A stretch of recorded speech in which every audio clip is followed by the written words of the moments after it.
आज जो आम व्यवस्था घटी मेगासेनी बॉयज हॉस्टल यूनिवर्सिटी आमर श्रीरामचंद्र बंद विश्वविद्यालय मेगासेनी बॉयज हॉस्टल 1 रे आज जो अभावन घटना घटी आज आमर 3टी रोषे घर सिलिंडर फाटिकी 2 जन कुकिंग स्टाफ 2 जन स्टूडेंट जो आम हाथ की मेडिकल मारती दायी किए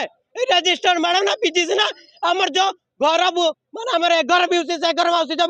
बीसी अछन सी दायी हेबे ना आमर गवर्नमेंट रे जो अछन अपॉइंटेड करछन बीसी को सी दायी हेबे कहीं आम देवु एडमिशन भाई आम पैसा दौचु हक पैसा दौचु 24,000 दौचु रिएडमिशन 21,000 दौचु कहीं आम एमती मरण मुख उठाल दौन आम एडमिनिस्ट्रेशन ब्लॉक माने हॉस्टल इंफ्रास्ट्रक्चर ठीक से डेवलपमेंट होनी माने एगुड़ा माने सब पैसा मारबार ही एठी रहिचंती आ जते सब यूनिवर्सिटी रे एते पैसा मारी मारी के एठी पैसा रखुचंती एगा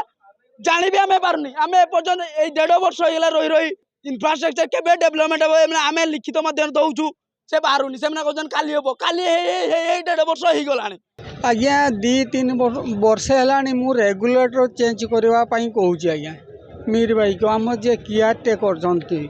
सी कहती सार को कही सार को कही एमती 3-4 दिन तले लिकेज होता तापर भी खुली आउ थे मीर भाई गोटे कौन पुना लगेदे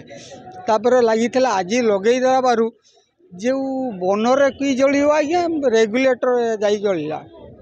तापर ये मुह मोर तो पुड़ी सब घर घर पुड़ी जाइए सब से टाँकी खोलू ना बास्ट पड़ जाता।